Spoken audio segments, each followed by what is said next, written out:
Thank you all for coming. It's my pleasure to welcome Aditya Ramdas to MSR for the first time, surprisingly. To Redmond. To Redmond for the first time. He spent the last couple of months in the MSR Montreal lab. He's an assistant professor at CMU in the stats and machine learning departments. He also did his PhD at CMU in stats and ML with Aarti Singh and Larry. He then went to Berkeley for his postdoc. He also won the Best Thesis Award. And he's done phenomenal work in convex optimization, statistics, in sequential testing. Today he's going to be talking about sequential estimation of quantiles with applications to bandits and A/B testing. Looking forward. Thank you. Thanks, Adit, for helping organize this day. I'm looking forward to a lot. Thanks for all of you for attending. This is going to be joint work with Steve Howard, who is a fantastic PhD student in the Department of Statistics at UC Berkeley. He's entering his final year. And this builds on a sequence of works with him. This is the most recent work with him. And yeah, so if any of you happen to stop by at Berkeley, chat with him, he's great.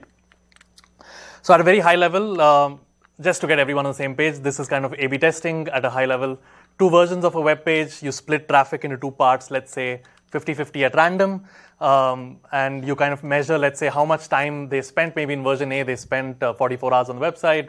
On average, let's say, or in total time spent. And over here, maybe they spent 77 hours on the website. So you're like very happy. You would like to conclude that B wins, but you're not sure how to quantify your uncertainty. And so sometimes the evidence is summarized as a p-value. And the null hypothesis usually is that A and B have equal means. They spend the same average time on both versions of the website. And the alternative usually is that they spend more time in version B than in version A. Just so that all of us are on the same page as to what a p-value is, here's the way I think about it at a high level. You draw all possible observations on the x-axis. The left end is your observations with A turns out to be much better than B. Over here is where B is much better than A, and in the middle they're kind of equally good. You try and calculate a probability density of if the null is true, which means if A and B are equally good, what would you expect to see? Well, you don't expect to see much here in the tails. You expect to see mostly things in the middle. You look at where you observed your data. It's somewhere over here. And the p-value is defined as the mass in the tail. So it's the probability of seeing the data that you saw or something even more extreme if the null hypothesis was actually true. And so that's what and so usually a smaller p-value is evidence that B is much better than A. So that's just some lingo. It's standard lingo. Hopefully people have seen it before. Otherwise, you can think about it as a tail probability event, basically. And so you reject the null hypothesis if P is small, and you're guaranteed that your false positive rate is at most alpha. Okay, so essentially when P is like less than, let's say, 0.05, you say, I don't believe that B is as good as A. You're going to conclude that B is much better than A, and you're unlikely to make a false positive. So what happens though when we're testing more than one alternative is, if you have k alternatives, you have what's called an ABN test, or for n alternatives, and your people are split kind of at random into these different variations. And obviously, you need much more traffic if you have the more variations you have, the more traffic you need. And so instead, what people do is usually they move to a setting where you have multi-arm bandits. Instead of splitting people at random into your alternatives, you kind of adaptively determine which arms are better than the others. For example, one non-traditional use of bandits would be, you don't use it to minimize regret. You don't use it to identify the best arm. You could use it to test a null hypothesis. So you could also use multi-arm bandits to test the null hypothesis that your original setup is better than your new setups. And you're trying to see if there's any evidence where you can reject this null hypothesis. Or maybe you do want to you say, I don't care about testing. I only just want to identify the best arm, which arm has the highest mean. That's fine. So depending on your aim, you might use multi-arm bandit algorithms in different ways. Okay, so this is a standard setup of A/B testing and multi-arm bandits. Hopefully people have seen one or the other. But this talk is going to be about why might we be interested in switching from estimating means to estimating quantiles. Okay, so just so that we are familiar with what a quantile is. So let's say that your random variable has a distribution f. Then we define the pth quantile. It's going to be, this is the notation I'll use, Q of p is the pth quantile. It's the soup over all x such that your CDF evaluated at x is at most p. Okay, so if you're confused by that notation, you can just think about q half as being the median, and q 0.9 as being one tail, and q 0.1 as being the other tail. Okay, so essentially these quantiles give you are location parameters of different points in your distribution depending on how much mass has accumulated up to that point. Sometimes people use also this q of p is one definition of the quantile. This is a slightly related definition of the quantile. This is q minus of p, where this is a strict less than instead of less than equal to. This is because your distribution might have point masses, and so q minus might not be the same as q. If you don't have point masses, then it doesn't matter. But you can think of q half as being the q of half. I'm just going to write as q half. That's the median. Okay, so why might we be interested in switching from means to quantiles, whether it's in A/B testing or in bandits? Here are 5 reasons, and I'll go into them in more detail. Quantiles always exist for any distribution, while means or moments don't always exist. Quantiles can be defined for any totally ordered space. So for example, you have ratings A to F, that's the kind of data you're collecting. Then quantiles are still well defined, but means are not well defined. You have this notion of a distance between ratings is undefined. Estimating quantiles can be done sequentially. We can get p-values for testing differences in quantiles, and we can run bandit experiments including best arm identification. Okay, so this is the last 3 points are what I'll explain to you: how to estimate quantiles sequentially, how to get p-values for testing, or how to do best arm identification with quantiles. But let me first convince you about reasons why we should use them. And it turns out we can also estimate all quantiles simultaneously. You don't have to commit to saying, I want to estimate only the median, or I want to estimate only the 90% quantile. You can estimate all quantiles simultaneously. Okay, so let's just get some intuition for quantiles. So for the last 3 points, I guess the implication is that those same things are not true for the mean. Are they? No, they are also true for the Okay. mean. You can estimate means sequentially. You can get p-values for testing means, and you can do bandits. So this is what people usually do. So everything can be done with means, but means are not always defined, and they don't exist for totally ordered spaces, for example. Okay. So here's an example. So where the mean might be infinite. Okay, so imagine that you're looking at the time spent on Reddit. You're running a test. You're looking at the number of users and looking at how much time they've spent on Reddit. Well, maybe it's a positive distribution, so you have no probability mass. So this is the probability density versus the observations. So maybe there's nothing. You can't spend less than 0 time. So that's the 0 quantile. And then most people spend some reasonable amount of time on Reddit because they have a job. And some people just spend an absurd amount of time on Reddit. This is sitting on Reddit all the time, and you had an extremely heavy right tail where there's people who spend more and more and more time on Reddit.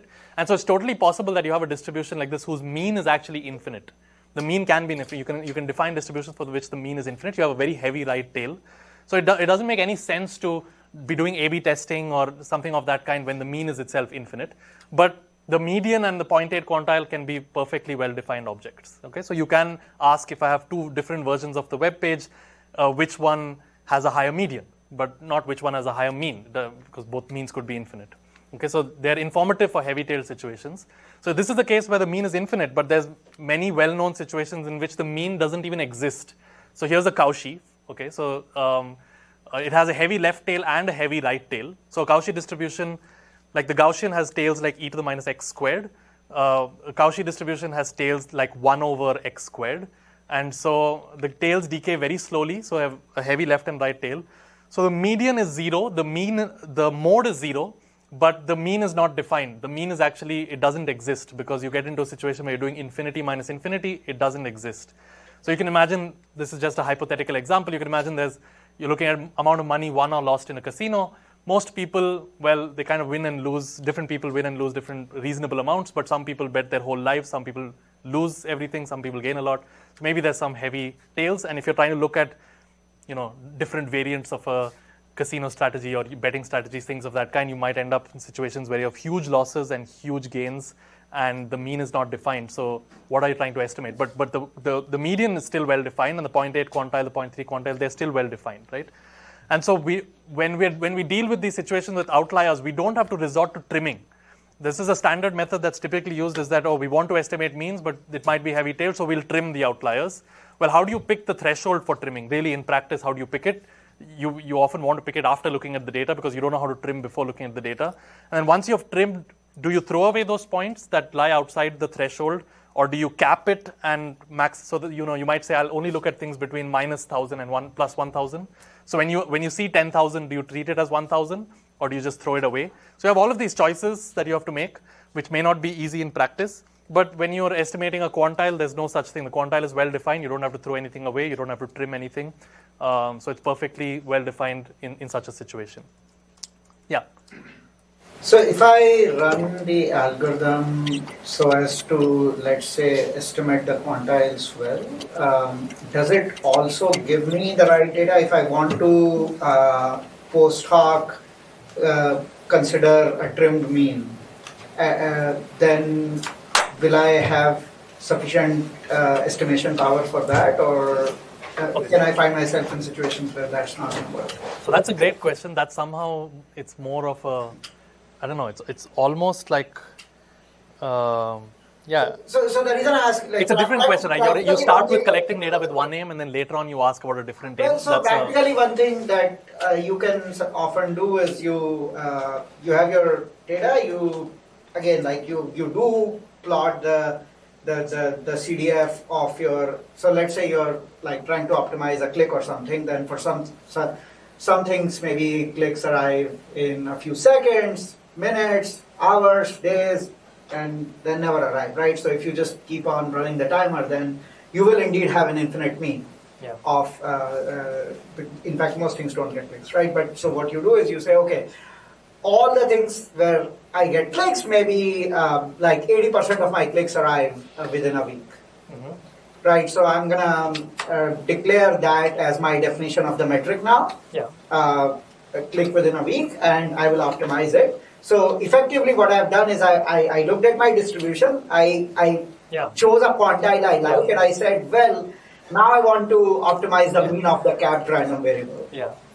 I mean, so that's reasonable. I'm just saying that I feel like your choices would depend a lot on how you trimmed and what your thresholds are. Because in particular you're going to say that I can estimate quantiles simultaneously, that's why I was also curious if I can then also use the data to reason about the mean as well. Maybe, I don't know yet. So actually, in ongoing work, we are trying to do what's called CVAR estimation sequentially, conditional value at risk, which is called an expectile sometimes, which is conditioned on being larger or smaller than a quantile. What is the expect value of that? So that involves estimating both a quantile and a mean conditional on a quantile simultaneously. So that's follow-up work which I'm actually working on right now. But for now, I'll just talk about quantiles. But that's a great question. Yeah. Okay.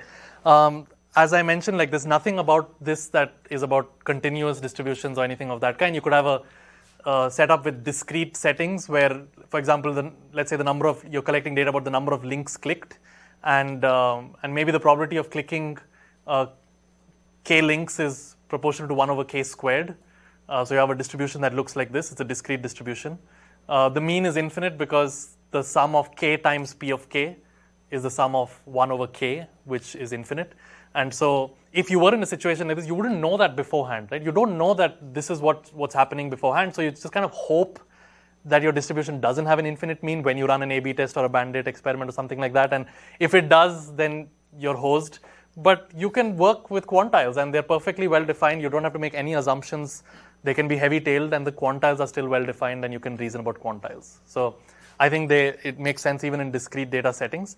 And of course, quantiles are completely sensible in totally ordered settings. So you have a distribution that has a total ordering over rankings, grades, whatever you want to call them, and you can define your quantiles of your distribution. 50% of the observations come before this, 80% come before this. So the quantiles are well defined for ratings, but the mean doesn't make any sense. You don't have to artificially assign numerical values to A to F, and then ask about, are they equally spaced, or where do I start off? And all of those things affect the mean. Spacing and start point affect the mean.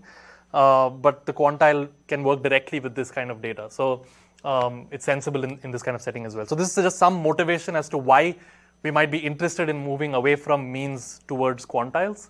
And now, in whatever remains, I will tell you that, I'll try and explain how you can estimate quantiles sequentially and what you get when you do A/B tests or bandits with them.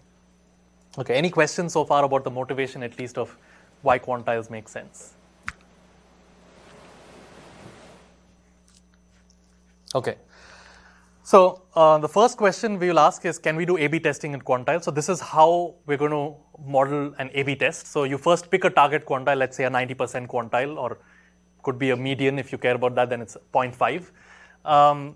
Let's say we pick 0.9 quantile. Then the null hypothesis is that I have two variants of a web page and I have some metric I care about, like links clicked or time spent. And I'm asking, is under the null, the 90% quantile of both of these are equal? And under the alternative, the 90% quantile of B is larger than the 90% quantile of A, is greater than. And the interesting thing about this way of writing it is it makes sense even if you have non-numerical ratings. So this greater than sign need not be numerical. So this 90% quantile could be F, and this 90% quantile could be C, and F could be greater than C. So basically, this setup doesn't assume actually that these are real numbers. You could be working in any ordered space, a totally ordered space, and this setup still makes sense. And now you can ask, can I construct a p-value for this hypothesis test or not? Okay, so this is what you would do if you're doing A/B testing. If the things were numerical, so if everything was numerical, you can say, can I get a confidence interval for this difference? So the difference between the quantiles, if it was numerical, you can ask that question. That also makes sense. This is a notion of a treatment effect that you're looking for. You have a randomized clinical trial, which is this A/B test, and you're looking for a confidence interval for the treatment effect. So that also makes sense if it's numerical. But even if it's not numerical, you can still construct a p-value for this hypothesis test. Okay, so that's what we formally mean by A/B testing with quantiles. For best arm identification, at a high level, you can ask, okay, I have some k arms. Let's say I have 4 arms over here. There's some 4 distributions. I don't make any assumptions about their tails, about them being discrete or continuous. They could be anything.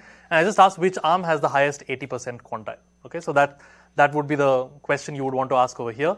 And so the question is, can we design multi-arm bandit algorithms to adaptively determine the best arm with a prescribed failure probability? By best here, I mean the highest 80% quantile, let's say. And if the first arm is special, so suppose you're in this ABN testing setting and A is your current version of the web page and these are other versions of the web page. So if the first arm is special, then you can ask, can we design multi-arm bandit algorithms to adaptively test the null hypothesis that A is the best and get a p-value for this kind of a setting? Okay, so you could be interested in both of these questions when there are multiple arms in play. And I'll really answer the first one, but you can do the second one as well. Okay, any questions about the questions that we want to answer? A/B testing with quantiles, best arm identification with quantiles.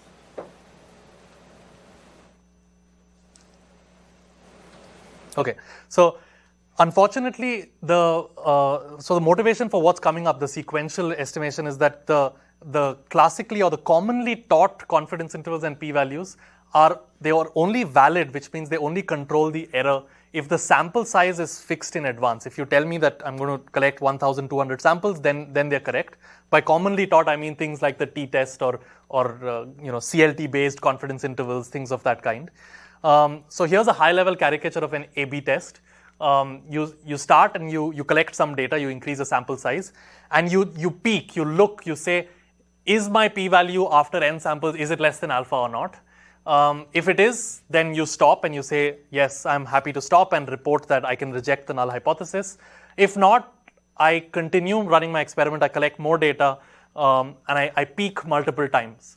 And unfortunately, if you use the classical simple standard p-values, the false positive rate is not alpha, it can be much larger than alpha. And the way to see that is, like, intuitively, you're asking the same question multiple times. So after 10 people, you ask, can I stop now? After 280 people, you ask, can I stop now? And you keep checking if you can stop now. You're asking the same question multiple times. And finally, at some point, you can stop. But because you've asked the question so many times and not once, you've inflated your false positive rate. And so this is typical practice. People run an A/B test. They keep looking at it to see if they can stop early. And so you have to define a p-value that's actually valid, not just at one time, but it's valid uniformly over time. Okay, so here's the notation for that. Let's say Pn is the classical p-value using like the first n samples that you've collected so far. Under the null hypothesis, that means there's no treatment effect, no difference between A and B. This is the guarantee that you have for a classical p-value. That is, for any n that you fix in advance, like 1200, the probability that Pn is less than alpha, which is the probability of a false positive, the probability that you see a small p-value after n samples, that probability is small. So the probability of a false positive is small. So that's the property of a p-value. It has a distribution which is uniformly distributed or stochastically larger than that, but you can think about this as equality if you want. So it has a uniform distribution under the null hypothesis. But unfortunately, if you apply this at a stopping time, let's say tau is the stopping time of the experiment, often tau depends on the data. So for example, you might say, I would like to stop at the first time at which I see a p-value which is smaller than alpha. I will stop at that data-dependent time. So this time tau is not fixed in advance, it depends on the data. Unfortunately, if when the null hypothesis is true, the probability that p tau is less than alpha is not less than alpha. Okay, so while it's true for every fixed sample size, it's not true for this random sample size. And a different way to write that is to say that the probability that there exists some time at which Pn is less than alpha is much greater than alpha. Typically, this equals 1. Like if you ran the t-test or something like that, you will find a time at which you have a small p-value. That's a consequence of the law of the iterated logarithm. And so you will make a false positive instead of your false positive rate being at most 0.05 or something like that, your false positive rate will be 1. You will always stop and claim you can reject the null if you use the simple classical p-value. So you can't, when you use a classical p-value, you can't repeatedly construct it over and over again and keep looking at it. That's not allowed. Okay? And so the same problem holds for confidence intervals. It's not like many people, loosely say, oh, the problems are with p-values, we should get rid of p-values, we should move to confidence intervals. Okay, none of this gets solved with confidence intervals. So, for example, your confidence interval could be, you have a confidence interval for the treatment effect, like B minus A, like what is the difference between B and A. So you have some 1 minus alpha confidence interval that you're keeping track of. And you can, maybe what you're doing when you're checking, when you're peaking is you're not checking if the p-value is small, you're checking, does my confidence interval contain 0? Okay, if it contains 0, then I'm still not sure between B and A. As soon as it doesn't contain 0, I'm sure now that, let's say, B is better than A, I can stop and report that, I found something interesting. Or if I'm not convinced yet, 0 is in the middle, so my treatment effect looks like minus 0.1 to plus 0.3, then I can just continue and collect more data. So if this is a classical standard confidence interval based on, let's say, the central limit theorem, bootstrap, many ways to construct these, that's not going to be valid. Your false positive rate is going to be much larger than alpha. Okay, so you expect coverage, but coverage will not hold. And the way to write that in terms of a confidence interval language is to say, let ln and un be the lower and upper bounds of your confidence interval for a classical 1 minus alpha confidence interval calculated using the first n samples. If you're trying to estimate your treatment effect, let's call it theta. This is, let's say, the difference between B and A. Then the usual guarantee is that the probability that for all n, which is fixed in advance, the probability that theta is in ln un is at least 1 minus alpha. So this is a 1 minus alpha confidence interval. Ln un covers theta with high probability. Okay, but like tau is a random stopping time. For example, you might stop when the lower bound for your treatment effect is larger than 0. That's when you stop collecting data. Unfortunately, if you ask what is the probability that theta is contained in L tau U tau, where tau is now a data dependent time, even though this was true for every fixed time, it is not true at a stopping time. And unfortunately, a different way to write this is that the probability that for every n you have coverage, this probability can be much less than 1 minus alpha. In fact, usually it equals 0. If you use the usual CLT confidence intervals, instead of getting 95% coverage, you'll get 0% coverage. You will always find a point in time in which your ln un does not cover 0. Okay, so if you keep looking at it and you keep collecting more data, you'll eventually find a time to stop, even if the treatment effect was 0. Okay, so this is just the language to say that you can't use the standard confidence intervals when you do things sequentially. When you're collecting data sequentially and you're looking at your data, you can't use the standard confidence intervals. Yes? This because kind of union bound, you need to guarantee for every n is satisfied this one, but you will just boost your probability into a lot. Yeah, exactly, yeah. So it's basically a union bound thing, right? Like it's like you want something to hold for every time because you're looking at it repeatedly. If you fixed a time and you said, I will never look at it before or after, I will look at it once at time 1200, I will not run my experiment further and I will not stop my experiment early, then it's fine.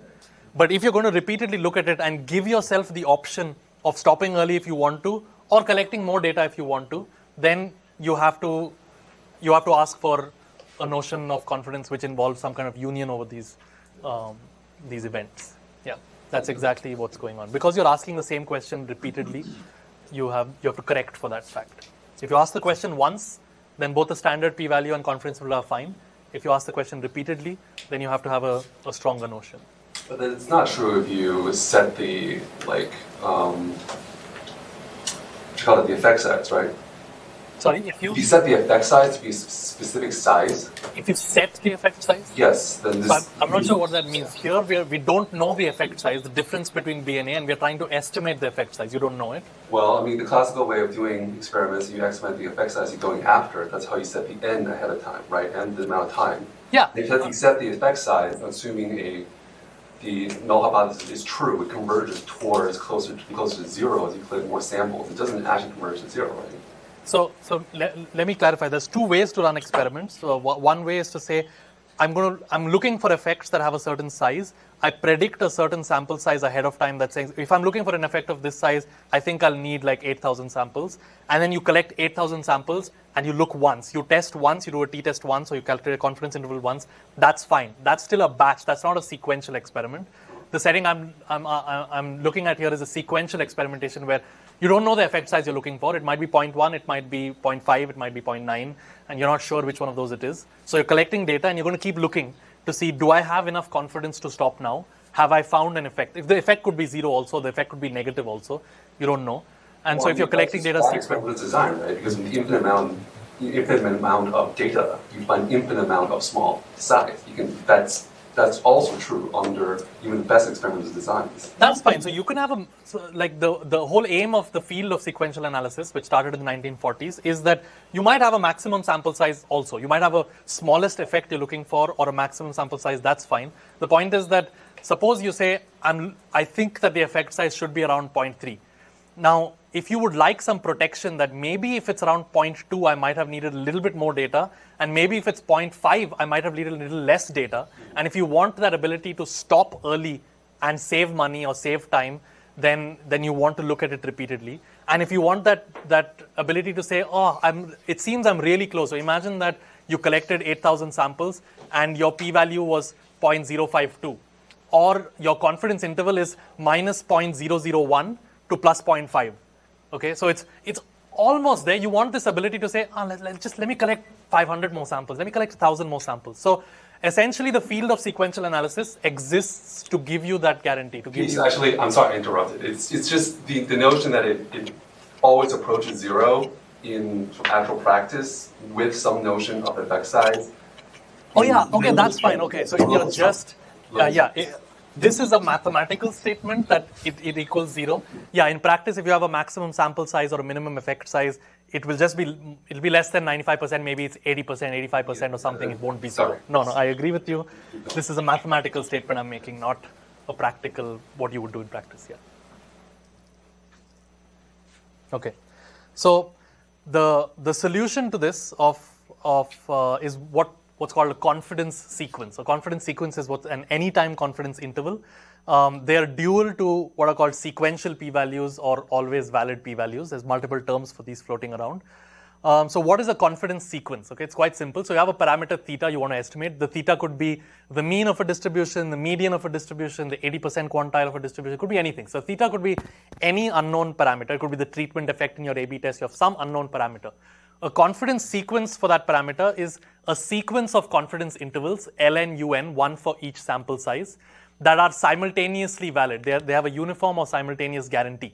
Okay, so the difference is that basically you have this quantification over here, which is inside the probability. You want that the probability that for all n from 1 to infinity, theta is in ln un, the probability that this happens is at least 1 minus alpha. Okay, so this is just one way of writing it. Of course, you could have a minimum sample size. You can have an n0 here. You can have a maximum sample size there as well. So you can have variants of this. This is simple for the talk, but you can, if you tell me additional things about your problem, you can construct intervals with simultaneous guarantees over limited ranges as well. So that's fine. Okay, but I'm going to go with this. How do you construct this confidence sequence? How do I give you a sequence of confidence intervals that are uniformly valid over time? So this notion goes back to the 60s. Darling and Robbins. Robbins, absolute genius. Robbins started multiple different fields, stochastic approximation, SGD that we work with, multi-arm bandits, empirical Bayes, and confidence sequences. So lots of problems that I work on seem to all go back to Robbins. So they proposed this definition in the 60s and 70s as a notion for sequential analysis so that you can run sequential experiments. It kind of lost its popularity in the 80s. So Lai, another giant in sequential analysis, did his PhD on confidence sequences. His PhD thesis title was confidence sequences. But in the 80s, one of the main aims of applying something like this was in clinical trials. And in the 80s, people came up with alternatives for clinical trials. So in clinical trials, people now use what are called group sequential methods. And the reason, so what group sequential methods are is you get to look 3 times. Okay, so there's phase 1, you look once. There's phase 2, you look once, and there's phase 3, you look once. So you do things in groups, so it's very rigid. And the reason that they're used in clinical trials is that clinical trials are heavily monitored. So the FDA, when you run a clinical trial, you have a statistician right from the start of the experiment. You have to tell them this is the plan, these are how many patients we're going to collect the data for, this is when we're going to look at the data. So everything is pre-planned, it's pre-registered, the FDA approves the clinical trial, then you collect the data. So when you're doing things with such rigidity, then you can come up with better techniques. You don't need something which is this strong. You can come up with, you only peak thrice essentially. Unfortunately, in places like the tech industry, nothing is monitored. Every company is running experiments, A/B tests, multi-arm bandits in a different way, and nobody has to report to anybody else telling them this is how I'm doing things. And so essentially, could be a useful notion for places which have less regulation, where you can arbitrarily continue experiments if you want to continue, if you want to stop early, you want to change things in the middle, you can do all of those without reporting to someone. And so this notion is, I think, is coming back into popularity. People have worked on it in the multi-arm bandit literature more recently as well. So there's more references if you go back to our paper. Okay, so that's the definition of a confidence sequence. If you know what a confidence interval is, it's just a sequence of confidence intervals. And I would like them to all be valid at the same time. That's all the definition is saying. Okay, so as a simple example to keep in the back of your mind, imagine that I give you a coin, and I ask you to estimate the bias of that coin sequentially. Okay, so I actually give you a coin, you toss it, you see heads, tails, tails, heads, heads, tails, heads, and I would like you to keep track of the bias of that coin. Okay, and give me intervals. As you toss the coin more, obviously you get more and more certain of its bias. But can you give me a sequence of intervals that is uniformly valid? Okay, that are always correct for the bias. So producing a confidence interval at a fixed time, like if I tell you I'm going to collect 1,000 samples, that's elementary, and we know how to do this if you have samples from a Gaussian or from a Bernoulli. But producing a confidence sequence is the question that I'm asking, which is like a confidence band over time. Okay, so this is what it would look like in practice. So here's a fair coin. So this 0 over here is the true mean that you don't know. This is what you're trying to estimate. I'm telling you the truth because it's a simulation. -1 and 1 are what you get when you see a tails and a heads. This black dotted line is the empirical mean, which is the number of heads minus the number of tails by n.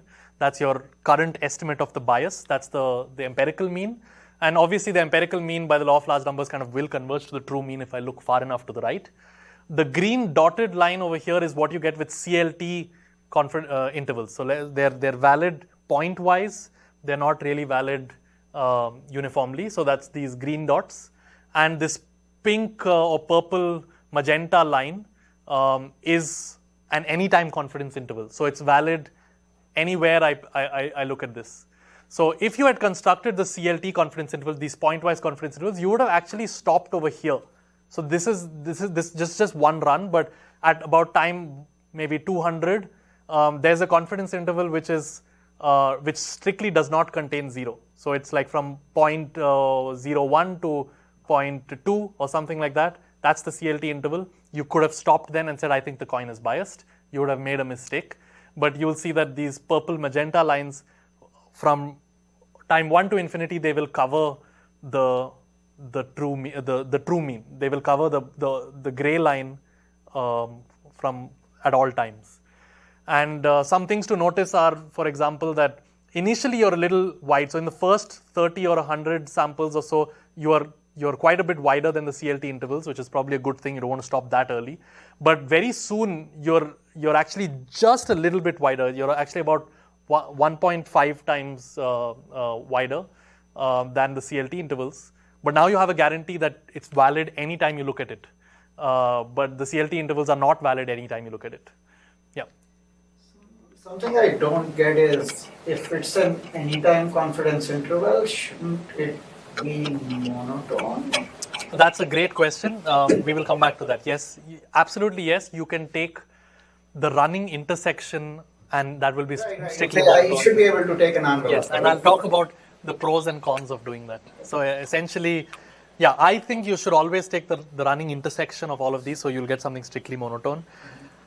But for example, Optimizely, which runs large-scale A/B tests for other companies, they choose not to do that. And the reason is that you might get an empty intersection at some point. So you might see that the confidence interval is shrinking, and then it becomes empty, which means you're in a failure event, essentially. With probability alpha, you could end up with an empty interval. But I see that as a good sign, meaning it tells you you're failed, there's something wrong, go and do something else. But they feel like the users who use it get very flustered when they see that. They see you're getting more and more certain about your effect size, and then you're like, it's gone. So what are they supposed to interpret? So usability perspective versus, so I don't know, I leave it to the user, but yeah, you can have a version of this which is strictly decreasing with time. That's a great observation. Okay, so this is the kind of thing that we would be looking for. And so here's an explicit formula for one of them. So this is what you would do with coins. So okay, this is an example of something you would do with coins. You have the sample mean. Okay, in this case, it's number of heads minus number of tails by n. A head is a +1, a tail is a -1. So you just have, it's centered at the sample mean. And its radius looks like this. So here's some constant, like, some square root of 3 or something like that. And you have log 2n plus 0.7 times log 5.19 by alpha divided by n. Okay, so this is some formula. There are a few pieces to pay attention to it. The first is it's the width. So it's centered at this point, and this is the width. The width is decreasing with n.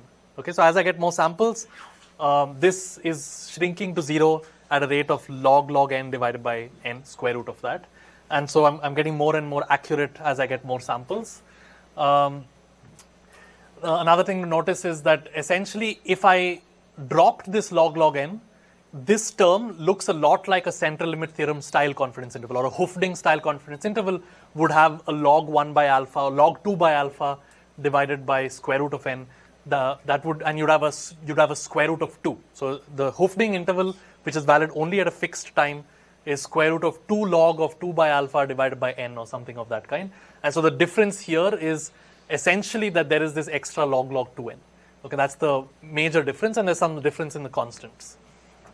Okay, so that now, instead of being valid at a fixed time, is valid at every time simultaneously, and you can track it and you can stop when you want, and your final reported interval will be correct when you stop.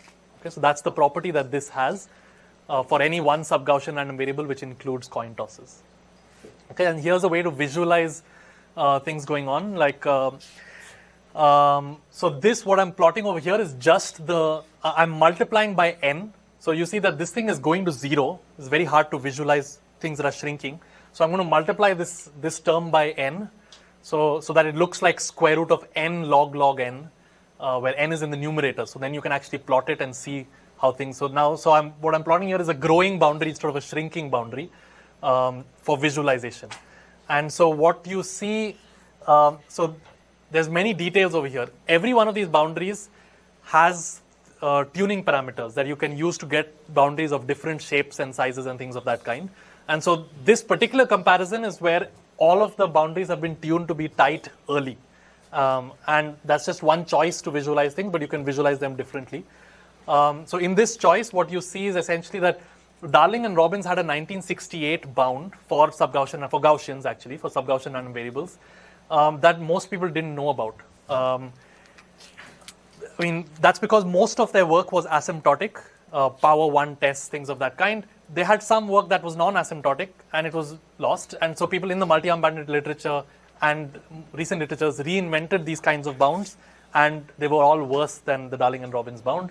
But finally now we have new martingale-based techniques that can tighten these kinds of bounds, basically better constants. They all have the same rate of square root n log n and log 1 by alpha. They all have the same rate. but basically tighter constants, and they're still valid. They're provably correct still. Okay, so you can derive such bounds. That's the major takeaway, that you can get fairly tight.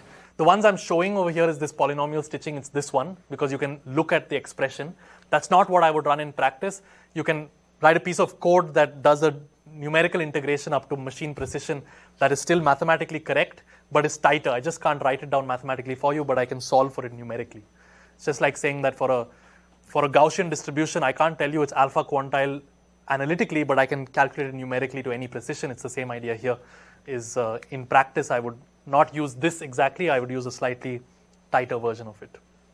But it's nice to still stare at an expression and look at it.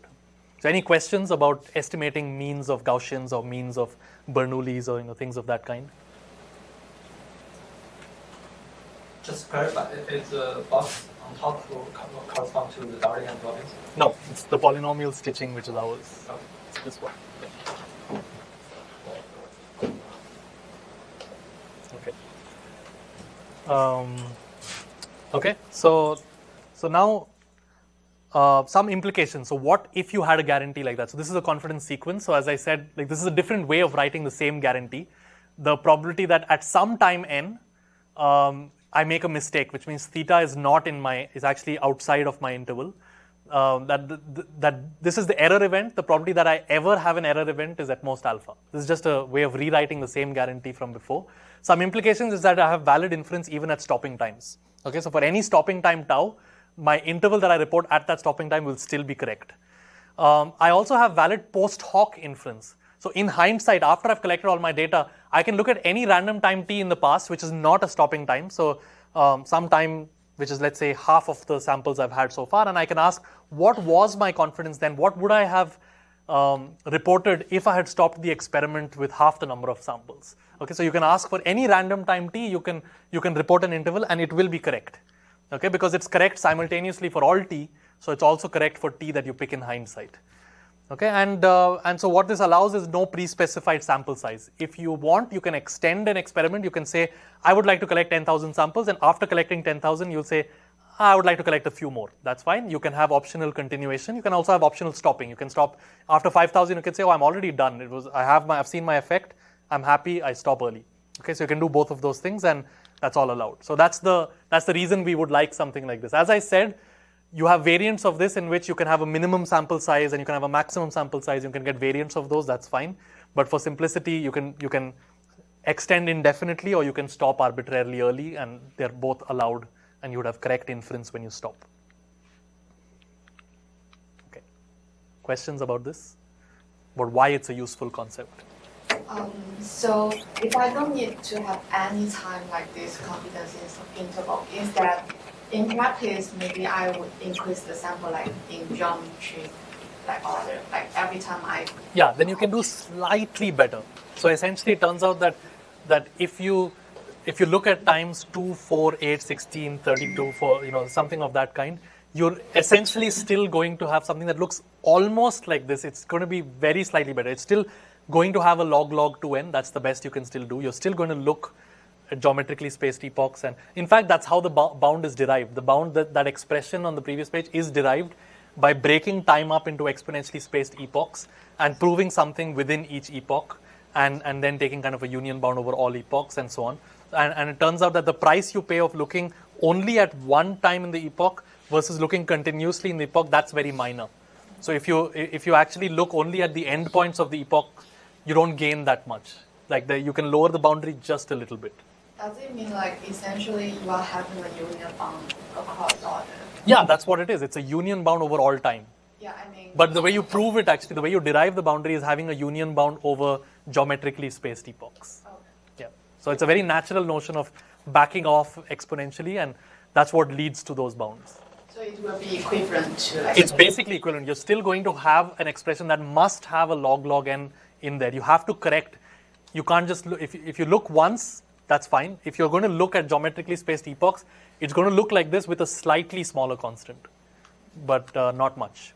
Meaning this would, I would literally say that this might be 1.69 or something of that kind, and that's about it. You don't gain something fundamentally. You gain something numerically, but not fundamentally. Fundamentally, it's going to look like this.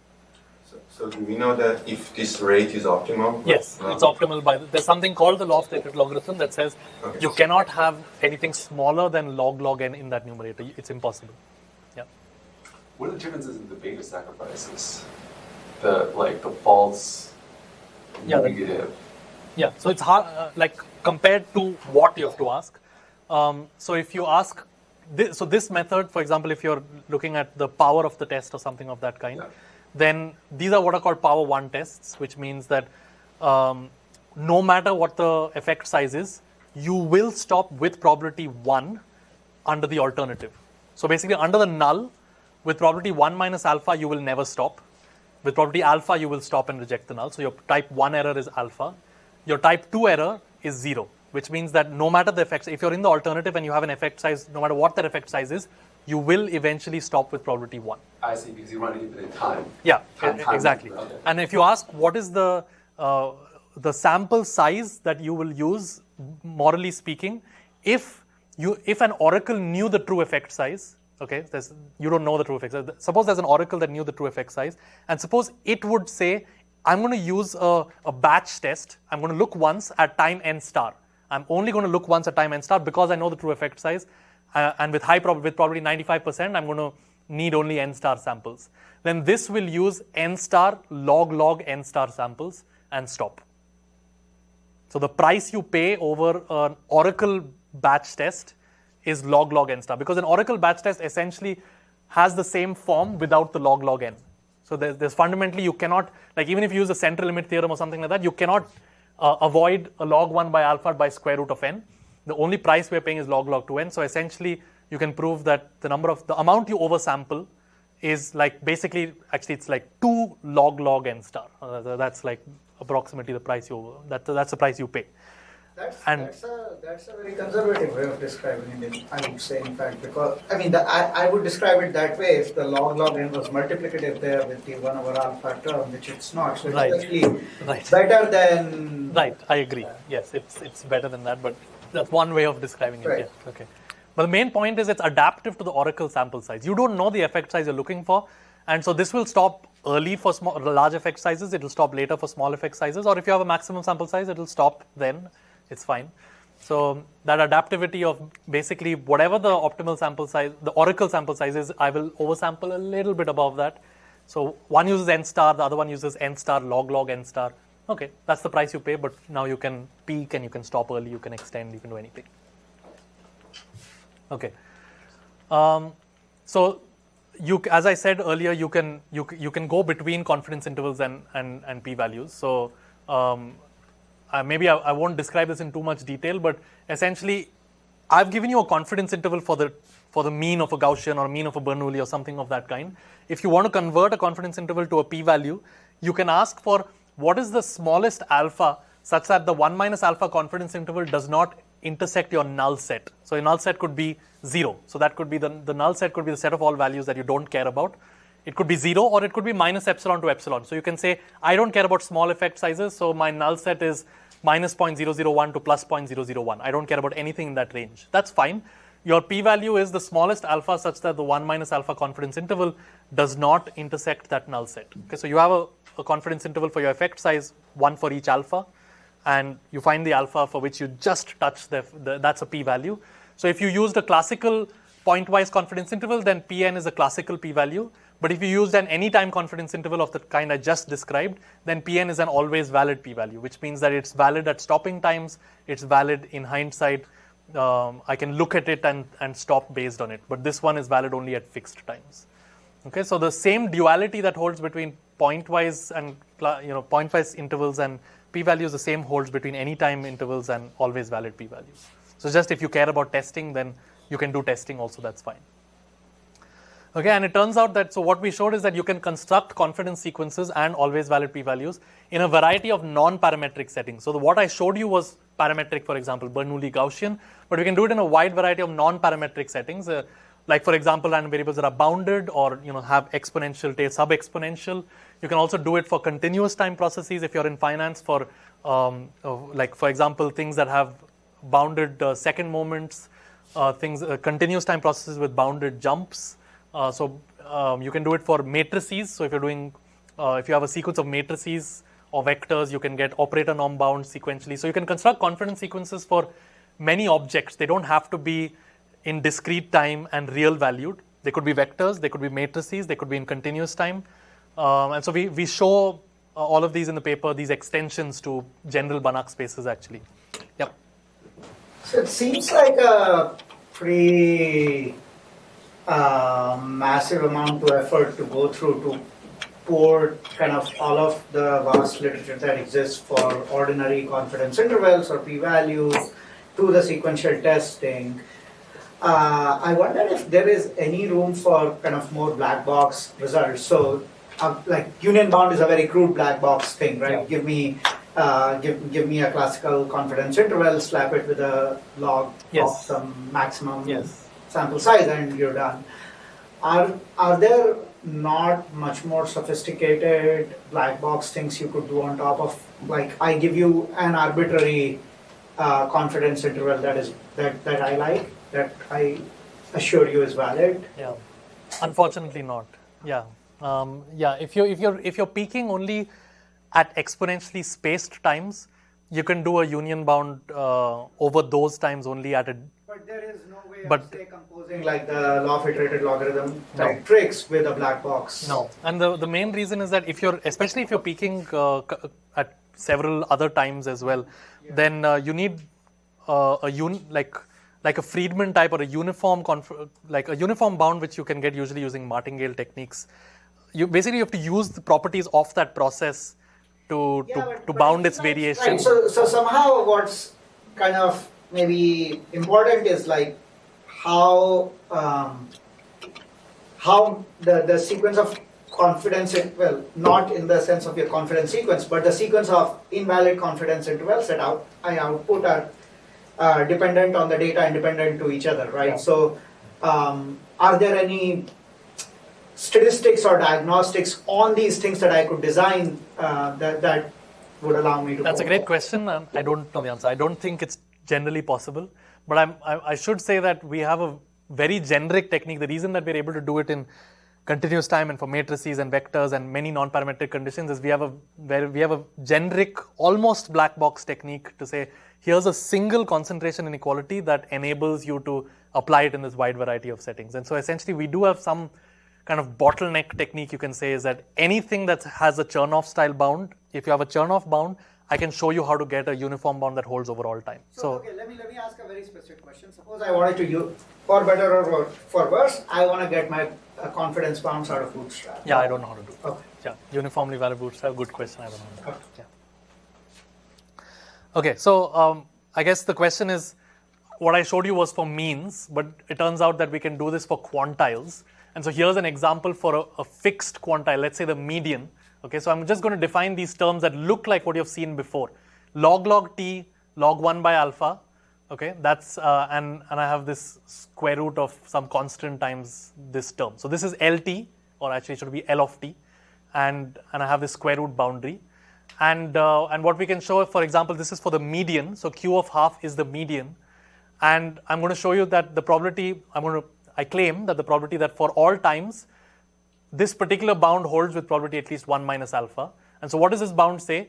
I'm going to take the sample median, not the sample median, but the sample quantile, not at level half, but at level half minus this quantity, which looks like that term, square root of log t plus log 1 by alpha divided by t. Okay, so I have some term here that goes to 0. It approaches the sample median on both sides. And I claim that if I take the sample quantile of like 52% and 48% at time 10, and then I take it at 51% and 49% at time 200, and I take it at, I get closer and closer. I trap the median from both sides by other sample quantiles. Then that is valid simultaneously for all times. Okay, so this is a confidence sequence for the median. Okay, any questions about the notation? This is the true median, this is the sample median. So you don't know this, but you can calculate the sample quantile at this level, which is just above the median, and this is just below the median. And this ut over t term looks exactly like what you saw before. It shrinks to 0 with t. So as I get more and more data, I'm basically looking at the sample 0.4999 quantile and the sample 0.5001 quantile. And I've set up this UT in such a way that those sample quantiles will always capture the true median simultaneously for all times. Okay, so this is actually an explicit with small constants confidence sequence for the sample median. Yeah. Just quoting back to the Bernoulli kind of example, imagine my coin comes up heads extremely rarely. Yeah, so I'm going to just get to that. So now we can do this now for all quantiles, not just for the median. And so for any other quantile that, like the pth quantile, like the 90% quantile, the expression just looks a little more complicated. This expression over here involves this L of t term, which is the same one as before, or this t times L of t term. But it also involves p times 1 minus p. So essentially when p is a half, which was the median, this term disappears, and this term looks like 1/4. And so that's this 2.06 by 4 is whatever that 0.52 is there. But if you're not looking at the median, then you have this effect of p times 1 minus p coming in.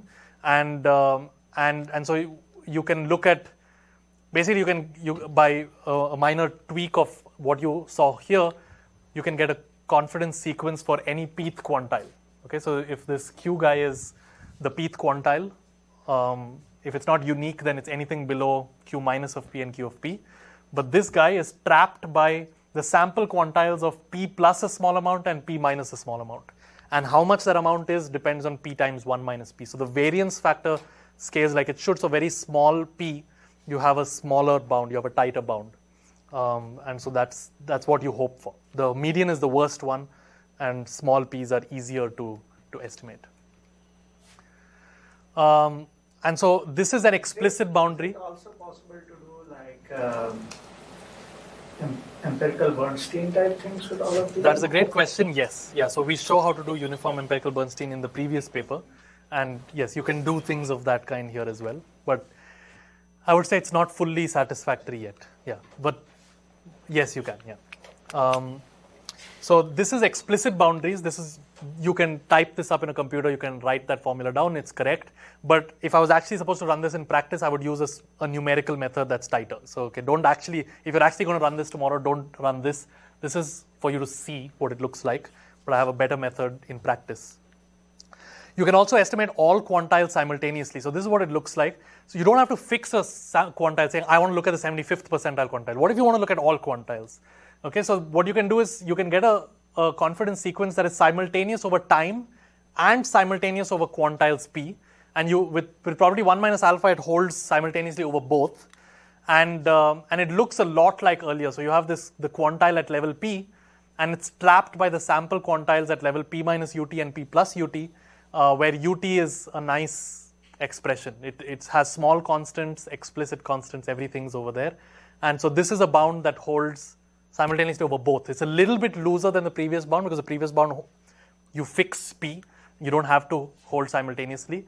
But here's a version of it which holds simultaneously. So now you can explore. So basically you can collect your data over time. You can stop at any time and look at any data-dependent quantile at any data-dependent time. And this confidence interval will be correct for that data-dependent quantile at that data-dependent time. It's fine. Okay, so that's the advantage of doing something like this. Is there a fundamental reason that ut cannot depend on p? That's a great question. Yeah, so this is like you should think about this as a uniform DKW style inequality. And DKW doesn't, it has the same width.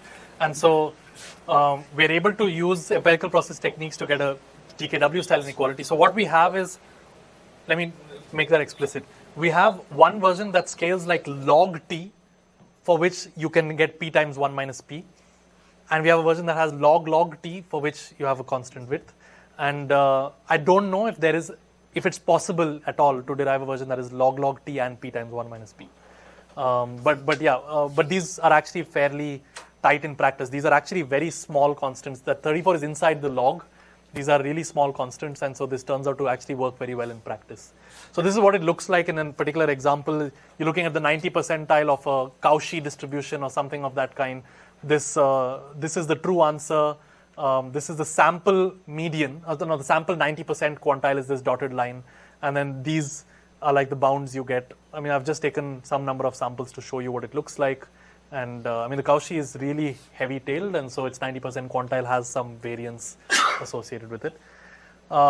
This is for a fixed quantile, the 90% quantile, but you can get all quantiles simultaneously. These are like CDF bounds. And so after 100 steps, that's the true CDF. The dotted line is the empirical CDF, and that's your bound after 100 steps, after 1,000 steps, after 10,000 steps. And so basically, these are all uniformly valid. You can get bounds on the whole quantile function or the whole CDF over time. And so that's the uses of the two kinds of bounds I showed you. Yeah. Good question for you. So if I wanted to use your test as basically like... So it's not a test yet. For now it's an interval that captures the quantile. It's not a test yet. So right now, whatever the quantile is, suppose the quantile is 3, I'm going to capture 3 with high probability. You can then test, you can convert it to a test, but the way I've written it over here, this is a confidence interval, right? This is a quantity that I don't know, and I'm going to give you a sequence of confidence intervals that have some guarantee. So there's no null hypothesis here. It's a sequence of confidence intervals. If you want to convert this to a test for is the median equal to 0, you can ask what is the first time at which my interval does not contain 0? And then you can convert it to a test. But what I've given is actually a little bit more general because I'm not attached to a null. I don't have to specify a null in advance. So you can test composite nulls. So the question is, if I wanted to use this like a distribution type, like a KS or a man that's like a great KS, question. So if I wanted to do that, do I have to do like adjustment for the fact that I'm making multiple comparisons over the distribution, or how would I? No, so this does that for you. So this bound that I showed you, which is uniform over time and quantiles, does that multiple comparisons for you. This is saying that I'm saying that some bound holds for all times and all quantiles simultaneously. And so I've already corrected for it. So what it gives you, I was going to come to it later, is it gives you a sequential KS test. So that's the way to think about it, is I can do, we show you in the paper how to do a sequential Kolmogorov-Smirnov test. The KS test is usually fixed samples. This allows you to collect samples from F and G over time and run a sequential KS test. And it's over all points within it without having to readjust. Yeah, absolutely. That's right. Yeah.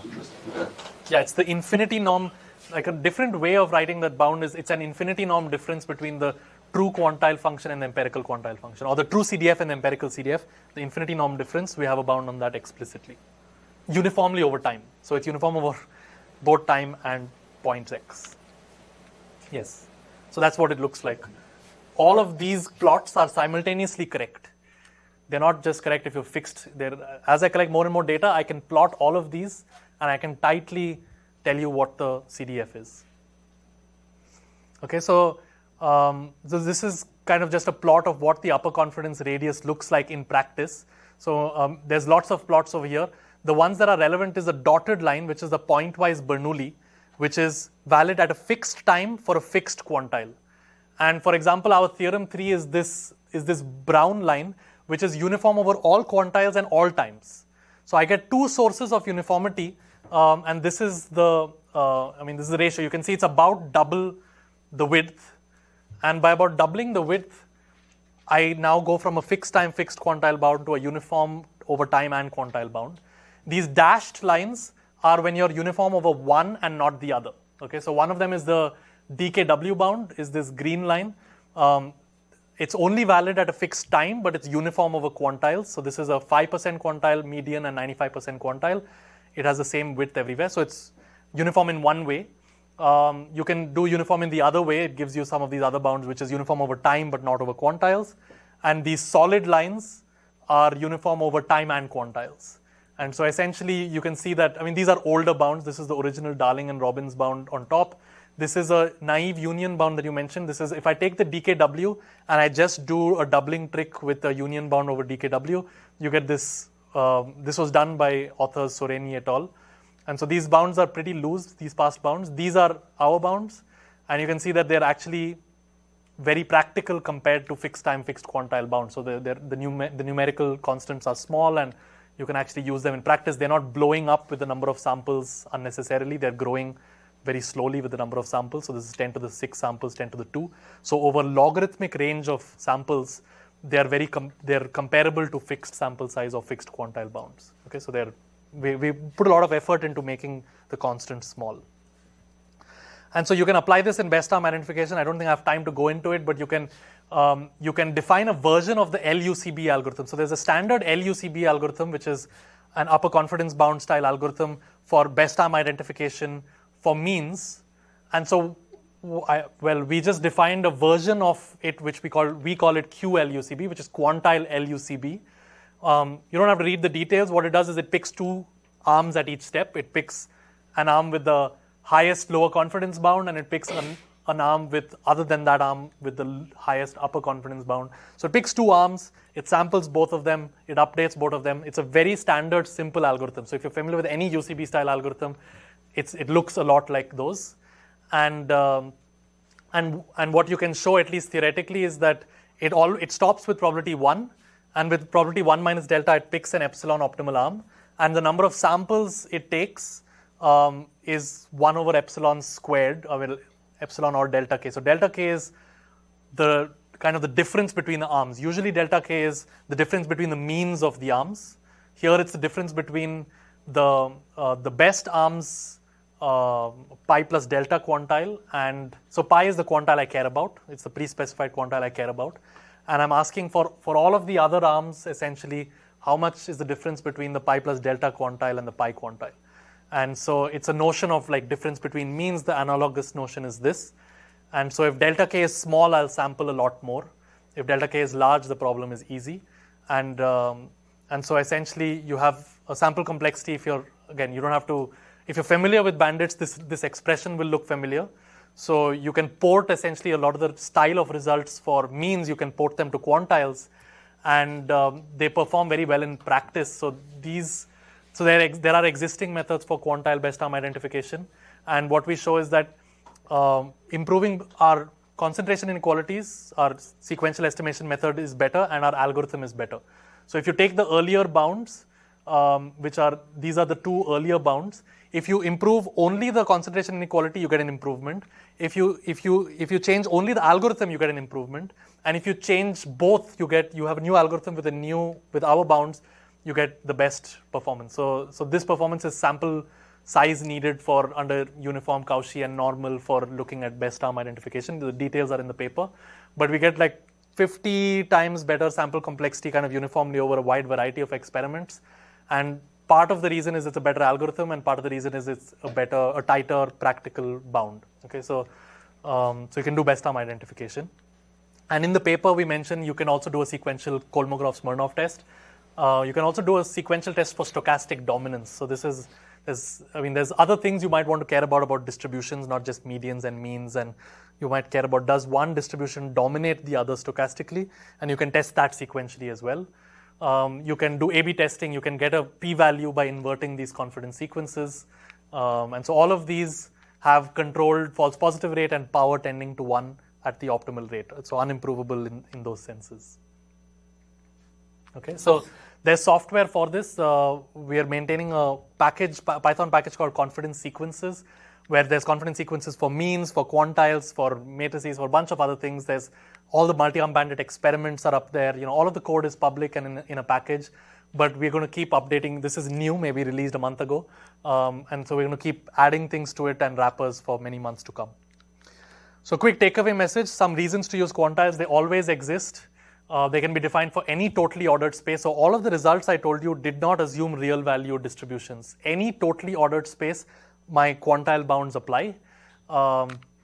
And so that's one reason to use it. And you can do it sequentially. You can get p-values. You can run bandit experiments, including best arm identification. And you can also do this for all quantiles simultaneously and still do that very tightly. There are some natural open problems. Can we extend this to RL? Can we extend this to like contextual bandits or MDPs? Can we move away from means to quantiles and extend the same techniques? I think it's possible, and that's something I'm starting to think about. At least for MDPs, I'm starting to think about it. But yeah, people here, I'm not an expert on RL, but people here obviously are. And so that's something that you could think about, because it's connected to notions of safety. Like this is becoming a common word these days, what is safety? But essentially safety is not caring about average case performance and looking at tail performances. Quantiles come in some way over there. And so it's clearly related to RL safety in some way. So I'd like to again thank my collaborator Steve, who's been an integral part of this. And funding is always welcome. Since I'm at Microsoft, I should mention that if you'd like to support this kind of research, then please let me know. And otherwise, thank you for asking great questions and being participative, and happy to take more questions.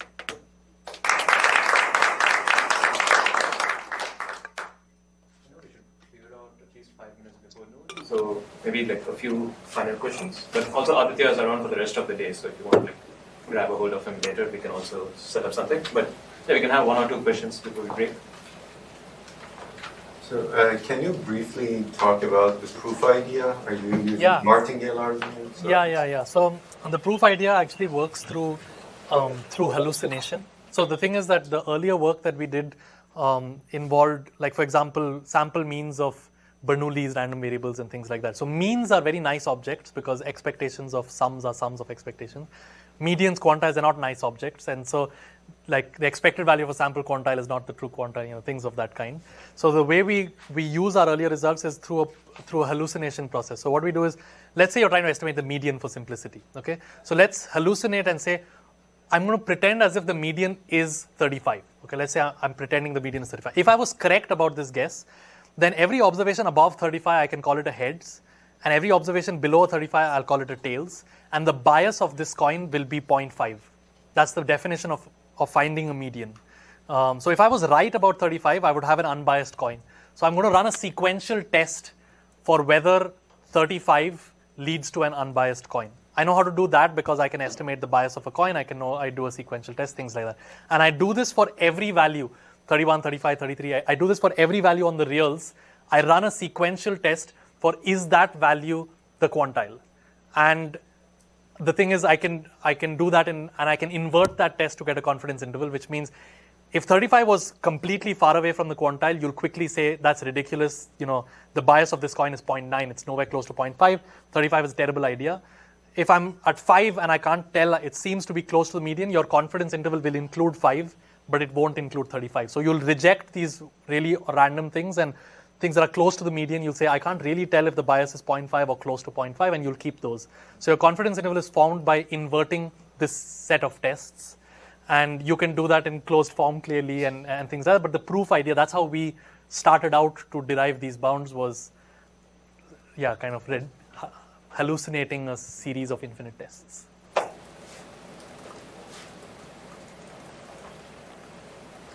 There are no more questions. Let's thank Aditya.